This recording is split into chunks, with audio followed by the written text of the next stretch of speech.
नमस्ते दोस्तों, क्या आप जानते हैं कि त्योहारों के मौसम में आपकी आजादी पर सरकार कुछ पाबंदियां लगा सकती है। सोचिए, त्योहारों की रौनक, जुलूसों की भीड़ और अचानक से प्रशासन की सख्त निगरानी। ये सब कुछ इसलिए किया जा रहा है ताकि शहर में शांति और सुरक्षा बनी रहे।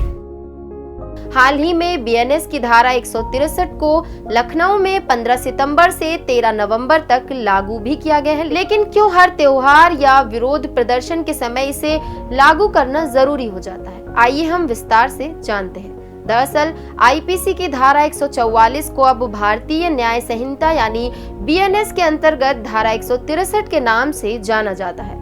इसका उद्देश्य भी वही है जो धारा 144 का था, जैसे सार्वजनिक सुरक्षा और कानून व्यवस्था को बनाए रखना। खासकर जब किसी विशेष समय पर शहर में बड़े त्योहार, राजनीतिक गतिविधियां या धरना प्रदर्शन होने की संभावना होती है, तब प्रशासन इसे लागू करता है।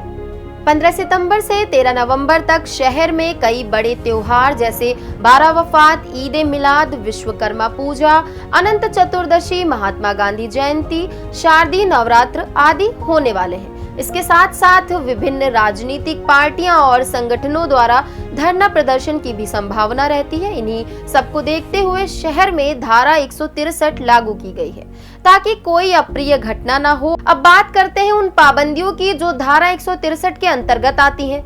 सबसे पहला, सार्वजनिक स्थानों पर 5 से अधिक लोग एकत्र नहीं हो सकते।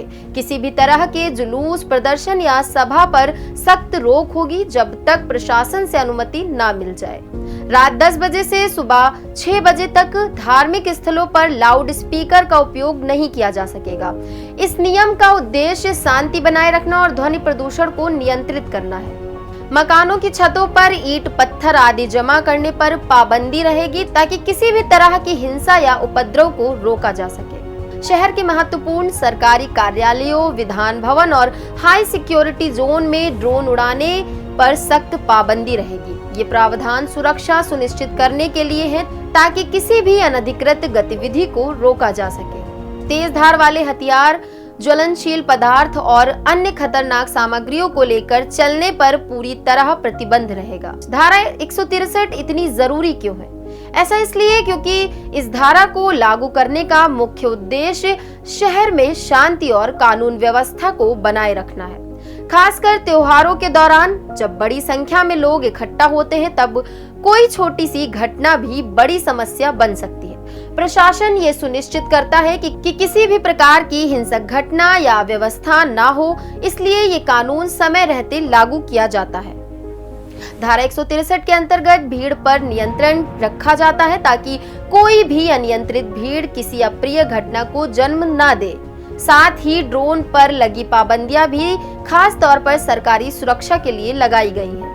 ध्यान देने वाली बात यह है कि अगर कोई व्यक्ति धारा 163 का उल्लंघन करता है तो उसे सजा भी हो सकती है। धारा 163 का उल्लंघन करने पर 6 महीने तक की जेल या जुर्माना या फिर दोनों का प्रावधान है। अगर आपके इलाके में ये धारा लागू है तो सभी नियमों का पालन करना न सिर्फ आपकी जिम्मेदारी है, बल्कि ये आपके और अन्य लोगों की सुरक्षा के लिए भी जरूरी है।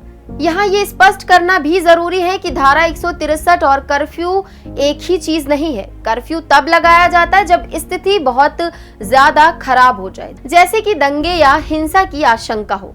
कर्फ्यू के दौरान लोगों को घरों में ही रहने का निर्देश दिया जाता है और सभी व्यापारिक गतिविधियां, स्कूल, कॉलेज आदि बंद कर दिए जाते हैं। इसके विपरीत धारा 163 सिर्फ भीड़ और असामाजिक गतिविधियों को नियंत्रित करने के लिए लागू होती है। अगर आपको ये जानकारी उपयोगी लगी हो तो इस वीडियो को लाइक करें, शेयर करें और हमारे चैनल को सब्सक्राइब करना ना भूलें। अगले वीडियो में फिर मिलेंगे, तब तक के लिए धन्यवाद।